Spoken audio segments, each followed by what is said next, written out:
Pacifica and Odyssey are both new, and at the top of their games. Can we find any daylight between the minivan world sales champions? Detroit, Michigan. All vehicles are good or bad based on how individuals use them. That fact makes minivans incredibly difficult to evaluate, since they're essentially created to do every mundane automotive thing fairly well. Which isn't to say minivans themselves are boring. Stuffed with technology and wild features, this segment offers more to actually test and evaluate than any other. That's why I was so excited to have the 2017 Chrysler Pacifica and the 2018 Honda Odyssey in the MOTOR1 office at the same time. We've praised each of these vehicles in earlier reviews, so driving them both, head to head, seemed like a natural. The only trouble being that, at the end of a comparison test, you kind of have to pick a winner. Chrysler, is this the most attractive minivan shape of all time? Our own editor-in-chief, John Neff, lavished praise on the Pacifica's curvaceous shape, calling it legitimately attractive along with lengthier design praise. Even in the very plain shade of gray you see here, the shape is tidy and the proportions well considered. The dubious Chrysler history of tarting up exteriors with gaudy chrome jewelry is in check here, too, chrome mirror caps notwithstanding. Even the very unusual slant of the D-pillar and rear glass makes the Pacifica seem a little bit more upscale. I'm not as convinced about the interior styling, which, while dramatically rendered here in browns and blacks, feels a bit too nouveau-riche in overall affect. The leather is nice enough for a minivan, but something in the contrast between those panels and the hard black plastic just makes it feel like the Pacifica is trying too hard. Honda, in contrast with the simple, sculptural surfaces of the Pacifica's body panels, the Odyssey has a lot going on. 3 prominent creases in the body side compete with flattened wheel arches, a floating roof effect, and a very bold front grille for attention. I'll admit that the Honda looks more handsome in person than it does in pictures, but with the kind of characterful appearance that is just the opposite of the Chrysler's easy-to-understand good looks. Inside I feel right at home, however. This cabin has a very high-tech vibe blended with nice, sedate, material choices that feel both upscale and durable. There's not the kind of wow factor you get with the Pacifica, but overall I like the low-key approach a little bit more. Advantage: Chrysler Pacifica. Chrysler, the Pacifica offers supple ride quality, with an excellent powertrain, all wrapped up in a very quiet package, at least before you add the youngsters in the back. I find this especially impressive in light of the Ginnermouse 20-inch rolling stock, although those big wheels do cause some pothole-induced anxiety. Ample power is provided from the 3.6-liter V6, 287 horsepower and 262 pound-feet of torque, which is meted out smoothly by the 9-speed automatic. Save for quick blasts up to highway speeds, where there's not untoward squatting, I didn't get a lot of joy from the combination of power and suspension response.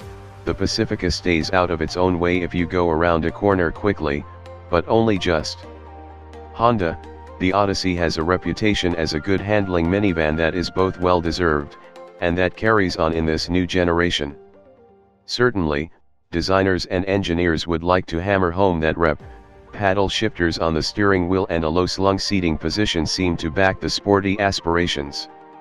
And if any of that is important to you, the Honda does feel a shade stiffer in a corner, and more potent pulling out of it, than the Chrysler. Very similar output ratings from the 3.5-liter V6, 280 HP and 262 lb-ft, nevertheless feel slightly stronger on the road, perhaps a result of the 10-speed automatic transmission having a sport mode and a propensity to downshift. The Odyssey doesn't give up anything in terms of ride quality, either, though it might be just barely louder while cruising on the freeway. Advantage: Honda Odyssey, by a slim margin. Chrysler, trimmed with Napa leather in a black/deep mocha color scheme, the Pacifica interior offers a lot more visual drama and glitz than the more staid Odyssey. Wow, that's a nice minivan seems to be the default response from an average Pacifica virgin. A huge, nearly the full length of the vehicle, tri-pane panoramic sunroof makes the whole interior feel bigger and brighter when opened. But minivans live or die by the functionality of their cabins, so allow me to rattle off a few numbers. The all-important cup holder count comes out to 10, though in complete fairness a few of these are a little shallow, and seem like they'd be of limited use. The $2,795 customer preferred package nets twin 10.1-inch touch screens. There are also touchpad remotes, for the second row seats, complete with wireless headphones. There are plenty of ways to jack in and power up, too, with 5 USB ports, 2 HDMI ports, 1 for each rear screen, 2 12-volt ports, and 1 old-school auxiliary jack. The Pacifica interior is entirely versatile, as well. Powered third-row seats fold flat into the floor with the press of a switch, as do now famous stow-and-go second-row seats, though they're manually operated. If you regularly need the full back section of your van opened up into a flat floor, this is unquestionably the better vehicle. Chrysler also offers easy tilt second-row seats. Essentially these fold the seats forward and out of the way, with a simple pull of a loop, and allow for gracious entry into the third row. People with frequent passengers in the way back will probably care more about this access, than the ability to make a fully flat floor. And yes, it has a vacuum. Every minivan should have a vacuum. Honda, when compared with my test Pacifica, this Odyssey cabin immediately feels slightly dark and somber. Though a longer stint in the driver's seat and a deeper look at the fit and finish also have me believing it will stand up to Father Time a little better. Honda's black leather seats and techy center stack make the car feel understated and functional, though the single-pane sunroof can't compete with Pacifica's huge glass roof. Here's the accounting of the Odyssey's suite of stuff. To start, Honda offers a 115-volt plug that you don't have in the Pacifica at all. I'm not sure if I'd count that as a game changer or not, and there are 3 12-volt ports, as well. There's just one HDMI port, to service the one, central, fold-down rear entertainment screen. Honda's screen is operable by way of a remote, and there are 2 headsets for independent listening. Odyssey does score the coveted cup holder victory here, with a count of 12 usable drink ports. A small but significant note, there's a volume control for the third-row headphone jack. Honda has extended its Magic Seat idiom to both back rows of seating for 2018. Yes, the third row still stows into the floor with the pull of a nylon loop. It's not a powered system, but it is faster than in the Chrysler. I was able to hide both seats with one hand, in under 15 seconds. But the second row Magic Slide seats might just be the new Odyssey's killer app. By squeezing a handle, one can move the second row captain's chairs in towards the center of the vehicle, or out towards the doors, and lock either in a near infinite variety of positions. This makes access to the third row simple, with a wider possible lane than offered by the Pacifica, albeit slower in operation, especially if you typically have something like a car seat fixed in the second row. Meanwhile, the second row seats are removable, but do not stow, so creating a fully flat load floor requires space in your garage for the chairs, and a lot more elbow grease. The Honda Vac vacuum is on hand for all of your spilled cereal needs. Advantage: Chrysler Pacifica. Chrysler, the Pacifica's infotainment story is pretty nice. The driver gets a very slick Yukon Next system up front, and the near business class passengers in the second row get the aforementioned screens. Here, kids or adults can spend time playing mini games, watching movies, from lots of different media sources, thanks to HDMI and USB ports, or even hooking up a video game console for longer trips, though you'll need a 1-2V converter to plug in, unlike the Honda. I don't have kids, but when I'm hanging out with my friends that do, there is frequently an iPad in their hands, which begs the question, do you need to pay Chrysler for these screens at all? The same critique can be leveled at the Honda, of course. Honda, thanks to a single, roof-mounted screen, the rear seat experience is slightly less individualized in the Odyssey than it is in the Pacifica. But the Honda makes up for it with a few innovations. I like the way the new, tile-based display audio system is configurable. To start, though it's really about on par with Yukon Next after setup. Honda does make it easier to get the family's attention when everyone is plugged in.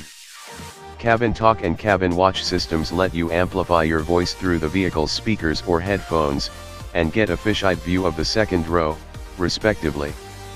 There's also a smartphone app that'll let anyone in the car add music to a digital playlist, seemingly aimed at more grown-up kids, or party vanning adults. Advantage: Honda Odyssey IVE left this category in the comparison test, simply because it's a high-level concern for minivan shoppers. But it's not worth splitting into two blow-by-blow sections. This is basically a tie. Honda edges out Chrysler with 28 highway, 19 city, and 22 combined, versus 28/18/22, respectively. One big caveat is that Pacifica also comes as a hybrid model, albeit for a few $1,000s more, before a substantial tax credit, than this very highly specified limited example I've been driving. The hybrid version, with a combined econ rating of 32 mpg, is clearly the champ of the segment, where fuel economy is concerned. Advantage: Honda Odyssey. Chrysler, the Pacifica Limited trim has an MSRP of $42,895, and my tester is loaded with the big media pack that gets you rear entertainment and the better sound system, along with a nearly $2,000 safety package that nets things like an around view camera, adaptive cruise, collision and lane departure warnings, etc. Just for fun, I'll leave off the 20-inch wheel/tire package, $995, since the Honda rides on 19s, and speculate an as-tested price of $48,780. That's about $1,000 more expensive than our test Odyssey.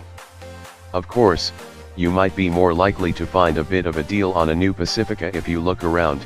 In my area, lease deals seem limited to the lower trim level vehicles.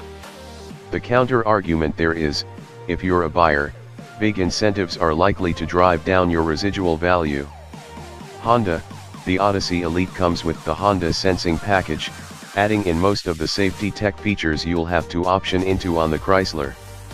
In fact, the Elite doesn't have any options on it at all.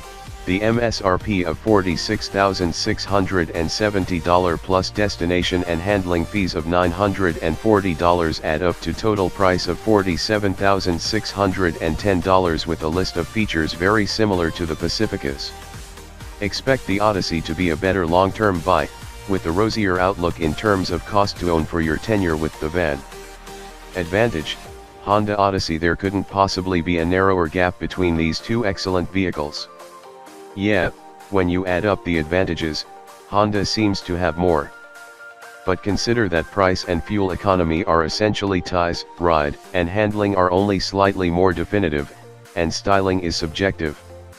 Both are excellent to use, innovative, and fantastic tools for the tasks of family living. In the end, my verdict comes down to a slightly intuitive sense about the one I'd rather have in my own driveway. Winner: Honda Odyssey.